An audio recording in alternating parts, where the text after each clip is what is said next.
Constitucional del Callao y más adelante, por supuesto, vamos a regresar con nuestros equipos. Son las 7 de la mañana con 17 minutos, amigos. Ayer se realizó en el Congreso de la República la interpelación al presidente del Consejo de Ministros, Gustavo Adriancén, a quien tenemos el gusto de tener aquí en los estudios de Noticias Matinal. Son 5 horas con 10 minutos aproximadamente, ministro, que usted estuvo en el Congreso de la República, donde dio a conocer las acciones multisectoriales que viene realizando el Ejecutivo en diversas materias, en diversos temas. Pero quisiéramos iniciar con lo que está ocurriendo en estos momentos en Lima y en el Callao, ¿no? Que es esta movilización, este paro de transportistas, porque si bien es cierto, se dan a conocer diariamente las acciones de la Policía Nacional, ministro, con el apoyo de las Fuerzas Armadas, todavía hay una percepción por parte de la ciudadanía que no se está haciendo lo suficiente, probablemente porque continúan los casos de extorsión, continúan los asesinatos.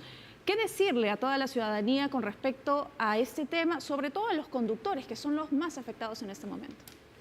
Bueno, Mafe, Romy, permítanme, por favor, en primer lugar, expresar mi solidaridad con el gremio transportista que ha tenido en el último fin de semana 2 compañeros asesinados. Lo lamentamos profundamente y, por supuesto, nuestras condolencias a sus familiares. La lucha que estamos haciendo es una lucha contra el crimen organizado, un crimen organizado que tiene diversidad de métodos de acción, la extorsión por un lado, el sicariato por otro, el secuestro. Y ellos, a diferencia de nosotros, no tienen respeto por ninguna norma. Nosotros tenemos que ser muy estrictos, muy apegados al ordenamiento legal para enfrentarlos. Estamos trabajando arduamente con la Policía Nacional y con las Fuerzas Armadas. Se ha declarado el estado de emergencia en las provincias de Lima y Callao y nosotros creemos que los resultados que se están obteniendo hasta la fecha son positivos, pero aún insuficientes. Hablo de insuficientes porque la limitación que tenemos en recursos, en capacidades logísticas, no nos permiten como nosotros quisiéramos. Ayer en el Congreso escuchaba una sugerencia de poner un policía en cada autobús. No podemos hacerlo porque no tenemos tanto personal. Entonces nosotros estamos ubicados en puntos estratégicos, en las avenidas neurálgicas, y a partir de ahí hacemos un control territorial de las rutas también. Sin embargo, hoy día, por ejemplo, y algo que yo quiero destacar, hoy día nosotros, bueno, lo anunciaba yo ayer, la lucha contra el crimen organizado y la delincuencia urbana demanda la participación de todos, no solamente es policía, no solamente Fuerzas Armadas, necesitamos también al Ministerio Público, al Poder Judicial y a todas las entidades del sistema de administración de justicia colaborando, pero necesitamos también al Congreso de la República. ¿Por qué refiero al Congreso de la República? El día de hoy se va a llevar adelante un pleno temático que solamente tiene como propósito la seguridad. ¿Y por qué destaco esto? Porque tenemos hoy día la oportunidad de que los congresistas de la República se pongan al lado de la lucha contra el crimen organizado y aprueben leyes que le brinden herramientas a nuestra Policía Nacional y a nuestras Fuerzas Armadas para que puedan combatir más eficientemente el crimen. Terrorismo urbano. El terrorismo urbano, por ejemplo, es una propuesta del Poder Ejecutivo que lo necesitamos para poder imponer sanciones mucho más drásticas a estos criminales y que eventualmente nos podrían llevar, como también se hablaba el día de ayer, a la declaratoria de estado de sitio. Pero voy a decir algo más, algo tan elemental y que ya es un clamor popular, es el regular el tránsito en motos lineales. Con espanto vemos cada vez que los motociclistas van transitando acompañado de un pasajero, el conductor, y ese pasajero es el sicario, el que atenta, el que asesina a nuestros transportistas. Si nosotros prohibiéramos el transporte en motos lineal de 2 personas, si nosotros exigiéramos que los cascos estén debidamente identificados, el casco con la moto, si nosotros prohibiéramos de alguna manera que se puedan utilizar los cascos, ¿qué es lo que vemos nosotros frecuentemente? Se asalta una farmacia y el tipo entra en casco. Se asalta un chifa, un restaurante, una pollería y el tipo está en casco. Se pone una dinamita en algún local y el tipo está en casco. Y el casco es como un pasamontañas, pero mucho más sofisticado, pero no me permite identificar al criminal.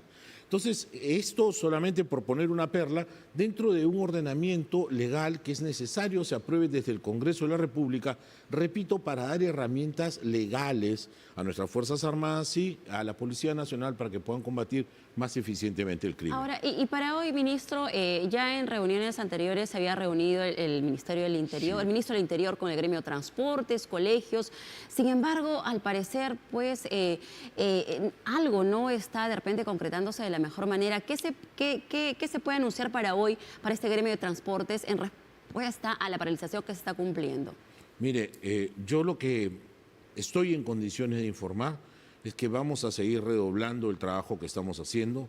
Yo tengo que reconocer el justo derecho que tienen los transportistas de expresarse a través de esta protesta. Lo lamento, hubiera querido que los diálogos de ayer en la noche y de días anteriores hubieran prosperado y hubieran podido servir para persuadir a nuestros transportistas de que esta no es la mejor manera de luchar contra el crimen. Paralizar un país, no un país, exagero, paralizar a las provincias de Lima y Callao le significa muchísimo dinero al Estado. Dinero que además necesitamos también para combatir la delincuencia.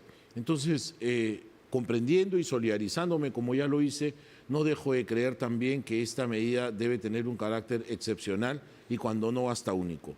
No nos ayuda en la lucha contra la delincuencia y la paralización, respetamos por supuesto, y yo tengo que felicitar que hasta ahora 7:23 no hay ningún brote de violencia significativo, el paro es un paro pacífico, como se habían comprometido los transportistas, y algo muy importante, ellos se han preocupado además de alejar cualquier pretensión de utilización política en su manifestación. Entonces, es un paro absolutamente gremial que nosotros respetamos y confiamos en que el diálogo va a continuar y que ellos van a ver progresivamente cómo mejoramos con este problema. ¿Qué sería entonces, disculpe señor ministro, reforzar las medidas de seguridad, seguir atacando a estas organizaciones criminales porque necesitan una respuesta, sí, tal vez a lo que hoy se está cumpliendo? Sí, mire, entre otras cosas, algo que necesitamos y resulta imprescindible es que contribuyan con nosotros denunciando la extorsión.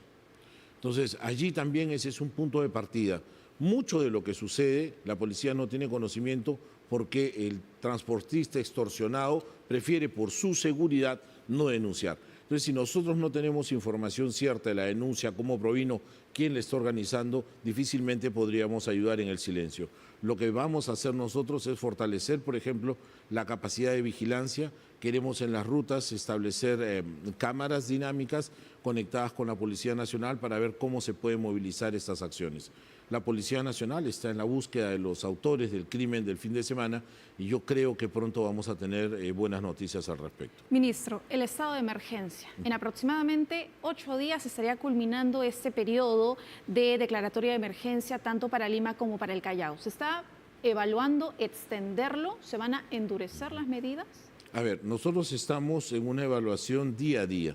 La señora Presidenta Constitucional dirige desde Palacio de Gobierno el cuarto de guerra y allí se hace una evaluación muy detallada de las acciones y de los resultados que está dando el estado de emergencia. Nosotros no olvidemos también aquí que hace aproximadamente 3 semanas, cuando los sucesos de violencia propiciaron la declaratoria del estado de emergencia, era un clamor popular también el estado de emergencia, porque hay una sensación de seguridad que genera. Después de 3 semanas nosotros creemos que los resultados son buenos, insuficientes, cierto, pero buenos en comparación a lo que teníamos. Entonces, vamos a evaluarlo, la decisión aún no se ha tomado, tenemos que escuchar también la recomendación de la Policía Nacional y Fuerzas Armadas, de ninguna manera, como tampoco se descartan adoptar otras medidas. Ayer en el Congreso de la República había quien decía que teníamos que instaurar, por ejemplo, el toque de queda en las provincias de Lima y Callao. Propuestas que naturalmente serán puestas sobre la mesa para evaluar su oportunidad y su conveniencia. Ahora, usted había señalado hace unos minutos sobre las motos lineales. La Defensoría del Pueblo ya le ha hecho llegar, Sí. Señalaron una propuesta para poder limitar el horario, digamos, o restringirlo durante 12 horas al día, de 6 de la tarde a 6 de la mañana y que sea un ocupante durante el día. ¿Ustedes están a favor entonces? Mire, allí tendríamos que ver, por ejemplo, los atentados del fin de semana han sido a la luz del día. Sí. Entonces, no sé si el horario es lo más conveniente. Yo sí comparto, y esta es una opinión personal, no quisiera comprometer al gobierno en ello, yo sí comparto que en las motos lineales debería ir solamente un pasajero. Y si se demora mucho, evaluarlo del casco también. Pero esta propuesta, como las que surjan, me parece que tiene que ser llevado el proyecto del Defensor del Pueblo, seguramente ha de ser acogido también por algún congresista en el pleno que va a haber hoy, y a partir de ahí una solución. Repito, aquí todos tenemos que participar. No es posible, y vuelvo sobre lo que siempre decimos, la policía los captura, el Ministerio Público los libera, a la semana siguiente vuelven a cometer un crimen. ¿Cuántos delincuentes hemos atrapado 2, 3, 4 veces? Entonces allí también tenemos que hacer las cosas de mejor manera y el Poder Judicial también hacer su papel y todas las entidades del sistema de administración de justicia comprometidos. Y algo que no se dice y que resulta sumamente importante es la participación ciudadana. Nosotros, los ciudadanos, tenemos que ser artífices, tenemos que ser protagonistas en la lucha contra el crimen. Las juntas vecinales es un modelo de organización fantástico que en cada barrio están dando resultados y advirtiendo de potenciales riesgos. Ahora, señor ministro, ¿qué se va a hacer con los extranjeros? Porque la data nos habla de los crímenes cometidos por ciudadanos extranjeros, cuando también se hizo un llamado a los dueños, por ejemplo, de viviendas, que sepan o sumen, por ejemplo, a esta data quiénes están delinquiendo, porque también podría incluirse a los propietarios de estos inmuebles, porque estos sicarios viven en algún lugar y de una u otra manera los vecinos también saben que tienen algún movimiento pues poco habitual. ¿Qué se va a hacer frente a estos ciudadanos que están al margen de la ley y que incluso publican sus crímenes a manera de amenazar a los otros transportistas, como lo que ocurrió en la Avenida Venezuela recientemente? Sí, la verdad es que nosotros ahí tenemos ya una posición adoptada desde el gobierno. La situación en la región es una situación complicada. Después de Colombia, el Perú es el país que más ciudadanos venezolanos tiene. Y Lima es la ciudad número 4 con número de habitantes venezolanos en el mundo. Imagínense, las 3 anteriores, una en Bogotá, por supuesto, y además las que tenemos en la propia Venezuela. Pero esta gran concentración de ciudadanos venezolanos nos obliga, en primer lugar, a aceptar que nosotros como país migrante en algún momento también estuvimos allá. Y nosotros hemos acogido las diferentes olas de ciudadanos venezolanos que han venido. Progresivamente hemos sido testigos también que desde los primeros que llegaron y se insertaron perfectamente en el tejido social, y hoy día trabajan y han hecho sus vidas y están perfectamente asentados en el país, han llegado otros que se han mantenido al margen de la ley. Aquí tenemos que distinguir el trigo de la paja y en ese esfuerzo lo que queremos hacer es pensar en la posibilidad de iniciar o reiniciar un proceso de formalización. Algún ciudadano venezolano que por X razones se le vencieron sus documentos o no tuvo oportunidad de hacerlo, X motivos, hoy día va a tener oportunidad de formalizarse. Luego de ello tendríamos ya un mapa absolutamente sincerado de cuántos son, quiénes son, dónde están, qué es lo que están haciendo. Quienes no acudan a esta formalización es porque definitivamente se van a mantener al margen de la ley, los que los haría ciudadanos potencialmente expulsables del país. ¿Qué problema tenemos? Ya hemos arreglado un primer punto. Antes los poníamos fuera de nuestra frontera y regresaban. Regresar hoy día ya constituye delito, porque estar indocumentado en el país en ese momento lo único que puede generar es que te expulsemos, nada más. Pero si tú eres expulsado y regresas, ya cometes un delito, entonces podrías ir a prisión. Número 1. Número 2, nosotros queremos, como lo habías mencionado, Romy, nosotros queremos que todos los ciudadanos venezolanos que, por ejemplo, solicitan un contrato de alquiler estén debidamente documentados. Y hay que convertir a aquel que alquila en protagonista de esta vigilancia. Deme usted su tarjeta de residencia, deme usted sus documentos de identidad. Lo mismo tenemos que hacer con el que contrata a un ciudadano venezolano.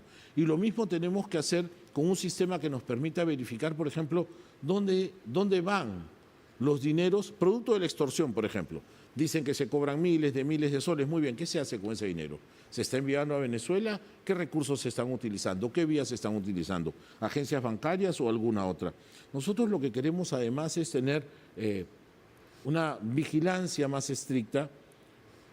Nosotros lamentamos profundamente que algunos criminales vengan a manchar o a perturbar la presencia de ciudadanos venezolanos, ciudadanas venezolanas perfectamente insertados en el país. Permítanme, por favor, dentro de este tema de la lucha contra el crimen, referirme a los teléfonos celulares. Hemos iniciado la primera etapa de un apagón telefónico de teléfonos celulares que están probadamente siendo utilizados por el crimen. gente que tiene 2, 3, 10 números, 2, 3, 4, 5, 10 emails. ¿Qué hemos hecho? Hemos hecho un primer apagón, pero es el primero de otros que van a haber hasta que saquemos del mercado 1,5 millones de teléfonos. De esta manera, lo que nosotros hacemos es decirle al delincuente que está utilizando esos teléfonos clonados que no lo vamos a tolerar. Y aquí yo quisiera hacer una advertencia. El criminal se va a dar cuenta que su teléfono ya no está trabajando y probablemente vaya y pida el teléfono de Maffer, por ejemplo, ¿no? No cometan el error de prestar sus teléfonos celulares a ninguna persona que esté comprometida con actos criminales, porque eso los convierte en cómplices. Y ustedes van a tener que ir junto con los criminales a dar explicaciones ante la justicia por el uso de esos teléfonos celulares que están comprometidos con la extorsión. Ahora, y este 1.5 millones de líneas detectadas que están inmersas en la criminalidad, ¿son el total, el universo o solamente un grupo detectado? Hasta este momento sí, Maffer. El total hasta este momento es 1.5 aproximadamente, ya 300.000 han salido con el apagón, pero progresivamente. No olvidemos también que esto se va incrementando, porque ¿qué hacen los delincuentes? Cada vez que te roban un teléfono celular, van a estos antros de delincuencia, donde también hay quienes cambian estos emails, entonces va alimentándose, me dejo entender, van robando y van apareciendo más. Este 1,5 millones hoy día ha tenido 300.000 menos, pero va a seguir avanzando esto. Y ahí también me hacen ustedes recordar otra cosa sumamente importante. Si yo te robo el celular, Maffer, estoy cometiendo el delito. Luego, si tú compras el teléfono, eres un receptador, ¿no es cierto? Muy bien. Pero nosotros tenemos, y esto también se está viendo, se está terminando de evaluar, que también haya pena para el que va a comprar un teléfono. Tú deberías comprar teléfonos únicamente en lugares autorizados. He sabido que, por ejemplo, me voy a referir al centro oeste de las Malvinas. He sabido que allí en Malvinas lo que se hace es comprar teléfonos robados, ¿ok? Claro, sí. Y así como eso está Malvinas y están otros lugares. Entonces, persuadir a la gente que estás cometiendo un delito si estás comprando teléfonos robados ahí. Pero eso ya se hace, ministro. Hay campañas. Pero no es suficiente. Las hacemos de la PCM, Maffer. No es suficiente. Y hemos hecho campañas publicitarias muy poderosas, diciéndole a la gente, oye, detrás de ese teléfono que estás comprando hay muertos. Ese teléfono está bañado en sangre, no lo compres. Pero no es suficiente, Maffer. Claro. Entonces tenemos que seguir trabajando para que esto cambie. Y esto es un programa de socialización en el que, repito, los ciudadanos son los importantes. O sea, si nosotros no tomamos conciencia de la gravedad del problema, Bien. vamos a seguir comprando y ese mercado se sigue alimentando. Ministro, ahora, pero también hay mensajes extorsivos que llegan con números del extranjero, ¿no? De Colombia, de Venezuela, a través del WhatsApp. Y también, ¿cuál es ese trabajo que se está haciendo, por ejemplo, con la Policía Nacional respecto a que rápidamente delincuentes comunes están transitando a ser extorsionadores? Porque es el delito más fácil, una foto, armas, un audio y ya fácil están solicitando dinero al vecino, al comerciante pequeño, y también con el tema de las cárceles, porque estamos deteniendo a personas y hay esta suerte de ¿y a dónde van todos ellos, no? Toda esta cantidad de personas que terminan siendo apresadas. Hay un hacinamiento, hay realmente este trabajo de que siguen aumentando este índice de criminalidad desde los mismos penales. Sí. Nosotros tenemos un problema muy serio de hacinamiento en los penales, un problema que no es de hoy. Ya el Tribunal Constitucional se pronunció hace muchos años diciéndole al Perú que había un estado de cosas inconstitucional que había que resolver, el plazo se vence en mayo. Tenemos una capacidad de albergue que se duplica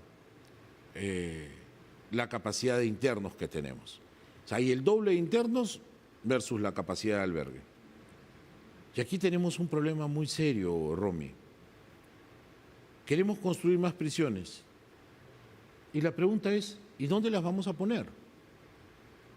Ayer en el Congreso, 2 congresistas de Tacna se oponían abiertamente a la ampliación de Chayapalca y pedían que cerremos Chayapalca. Yo he estado 2 veces en Chayapalca. Y en Chayapalca no hay nada. Tú te paras en Chayapalca y alrededor de Chayapalca solamente ves una pampa, casi 5.000 metros de altura. Que se haga una lista y se puede comprobar lo que estoy diciendo. ¿Cuántas visitas reciben esos internos? 1 al año, y esto es, quizá ninguna. Y esa gente sabe que ahí se va a morir, porque ahí están los condenados a cadena perpetua.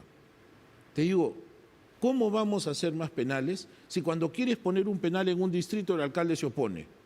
El alcalde distrital se opone al alcalde provincial, se opone el gobernador regional. Entonces, ¿cuál sería la vía? Entonces, me dejo entender, eso es un problema serio y por eso llamo a la participación de todos los ciudadanos. Si a nosotros no nos dan, vamos a llamarlo, la licencia social, los distritos, la provincia, las regiones para hacer penales, ¿dónde los vamos a poner? Acabo de escuchar, por ejemplo, que hay una propuesta del Congreso para que los criminales puedan purgar condenas en otros países. Un poco el modelo que se ha seguido en los Estados Unidos con El Salvador. Pero, ¿acaso tenemos necesidad de hacer eso? Miren, hoy día las prisiones ya no son aquellas prisiones viejas de unos muros de 1 metro, 6 metros de piso, de nadie se escapa. Hoy día es bastante más sencilla la construcción de los penales y lo que hay es servicios de vigilancia electrónicas. Entonces, hoy día podríamos estar en condiciones de hacer algo distinto. Escuché con gran satisfacción el sábado pasado que estuve en Patás del gobernador regional de que hay la propuesta en las alturas de La Libertad hacer un nuevo penal en 20 hectáreas que han sido ofertados, disculpe usted, ofrecidos por la propia comunidad. Entonces, ese tipo de experiencia necesitamos y nuevamente mi llamado. En esto tenemos que colaborar todos. ¿Dónde vamos a poner tantos criminales que hay? Las cárceles son una bomba de tiempo. Afortunadamente, por la gestión que se está haciendo en los penales, eso no estalla, pero donde hay uno, donde debe haber uno, hay como 5 internos. Y eso no solamente no es saludable, sino peligroso. Y construir más prisiones, tenemos el presupuesto, se han asignado más de 3.000 millones para estas actividades. Necesitamos los lugares, los permisos para poder construir. ¿Hay algunos proyectos para este año? Sí, tenemos además proyectos de ampliación de otros penales y aquello va a aumentar un poquito más la capacidad de albergue, pero no soluciona el problema, Romy. Ya necesitamos estructuras mucho más grandes. Y otro tema también, la despenalización que hay, ¿no? Tenemos centenares de internos en los penales que están por el problema de alimentos. Que por favor no se malinterpretan mis palabras. Lo que quiero decir es que ese tipo de individuos probablemente necesitan prisiones diferentes. No necesitan estar en Lurigancho, Castro. Dependiendo del tipo de crimen, nosotros deberíamos tener a los internos. Bien. Ahora, ministro, la pena de muerte en nuestro país ha sido un tema que ha sido puesto sobre la mesa, ha sido, digamos, tocado por la propia presidenta de la República para que se genere un debate entre la población, incluso por parte del Ministerio de Justicia. También se están realizando estas mesas de diálogo, digamos, de manera descentralizada. Y esto como medida quizás para frenar esta ola de criminalidad también, porque sería para los violadores de menores, sería para los que cometen asesinatos y demás. Pero hay expertos que señalan que sería inviable, que sería un imposible. ¿Cuál es el avance que se tiene con respecto a este tema? Porque es como si se hubiera quedado en el aire, es algo que se ha hablado ya desde hace muchos meses. Digamos, ¿se puede generar un debate sobre la pena de muerte en nuestro país? Sí, mira, Mafer, el debate se está produciendo ya a nivel nacional, dirigido desde el Ministerio de Justicia. Yo dejé la cifra de 18 mesas, probablemente hayamos seguido avanzando. ¿Qué es lo que tenemos que hacer? Tenemos que escuchar a la población. Tenemos que saber si ellos están dispuestos a aceptar la pena de muerte. Porque hay que ser muy claros en esto. La pena de muerte en el Perú existe. Constitucionalmente está reconocida para traición a la patria en tiempos de guerra y el delito de terrorismo. Entonces, lo que estamos pidiendo es una precisión que se amplíe para otros delitos como los delitos gravísimos que tú has dicho. A ver, esta es mi lógica. Primero que nada, yo quiero decir que no soy un mortícola, ¿ok? Pero a mí el tiempo y la realidad me han hecho reflexionar sobre el tema. ¿Cómo es posible que nosotros permitamos que dentro de nuestra sociedad sigan pululando los sociópatas? Un sociópata es una persona que no tiene ningún tipo de sentimiento. Viene, te golpea, te mata y sigue caminando como si nada, ¿ok? Un sociópata es eso, alguien que ya no puede vivir en sociedad.